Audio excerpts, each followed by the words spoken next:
আজ বাংলা 13ই পৌষ 1432 সাল। হাই, আমি পল্লবী। ব্রাশ করা যাবে না। আচ্ছা, কেমন হতো যদি একদিন সরকার থেকে এমন নিষেধাজ্ঞা জারি হতো? তবে তোমাদের রিয়াকশনটা কেমন হতো আমায় জানিও। এখন বাজে সকাল 9টা। গতকাল রাতের এক্সট্রা ভাতটা এখন পান্তা বানাচ্ছি। অ্যাকচুয়ালি এই 3 দিন বেশ ঠান্ডা পড়েছে, তাই রাতে উঠে না এক্সট্রা ভাতে জল দিতে মোটেও ইচ্ছে করছিল না, যে কারণে এখন সেই কাজটা করতে হচ্ছে। যেহেতু পান্তা ভাত রয়েছে তাই আজ বেশি চাল নেব না। আমার না ভাত ফেলতে খুব মায়া লাগে। সামান্য এই কটা ভাতের জন্য মানুষ কত কষ্ট করে, আর আমি যদি এই ভাত ফেলে দিই মা লক্ষ্মী আমায় একদম ক্ষমা করবেন না। এখন ভাতটা বসিয়ে দিচ্ছি। আচ্ছা, গরম ভাতের সাথে তরকারি বেশি ভালো লাগে নাকি বাটা? আমায় একটু সাজেস্ট করো। এদিকে কিচেনের তেল কাস্টে কাপড়গুলো একটু বেশি করে ডিটারজেন্ট দিয়ে ভিজিয়ে রাখছি। জানো তো, রান্নাঘরের কাপড়গুলো এতই তেল তেলে হয়ে যায়, সামান্য ডিটারজেন্টে কাপড়গুলো পরিষ্কার হয় না।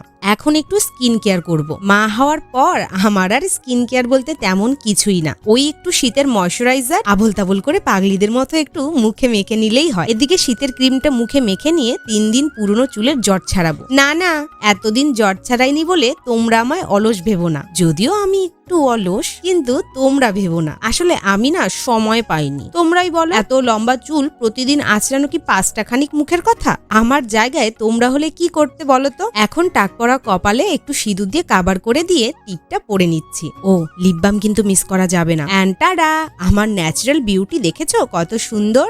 আজ আমি হাত পা ছাড়া পাখি, আমার কোনো কাজ নেই, তাই অর্ককে নিয়ে সকাল সকাল খেলা করতে বসেছি। আমাদের আর খেলা বলতে কি, ও কাঁদে আর আমি ওকে চুপ করাই। এদিকে বিছানার চাদর পাল্টানোর টাইম হয়ে এসেছে, তবে আজই পাল্টাবো ইচ্ছে আছে। তোমাদের দাদা এদিকে বসে বসে পার্সেল করছে। জানো তো, আজ বেশ কটা পার্সেল এসেছে। অর্ককে ওর বাবার কাছে হ্যান্ড ওভার করে আমি এখন বিছানার চাদর পাল্টাতে ঘরে এসেছি। আমার বিছানার চাদর পাল্টানো হয়ে গেছে, এর মধ্যে একটা পার্সেল এসে হাজির। আমি তো খুব এক্সাইটমেন্টের সাথে পার্সেলটা ওপেন করছিলাম। কি দিয়ে কি করে ছিঁড়বো বুঝতেই পারছিলাম না। টেনে হিসড়ে বিড়ালের মতো ছিঁড়ে ওপেন করে দেখি হরকর বেবি ক্যারিয়ার ব্যাগ এসেছে। আই এম তো খুব খুশি, কারণ ম্যাটেরিয়ালটা এত সফট, বাচ্চাকে বসালে খুব সেফ ফিল করব আমি।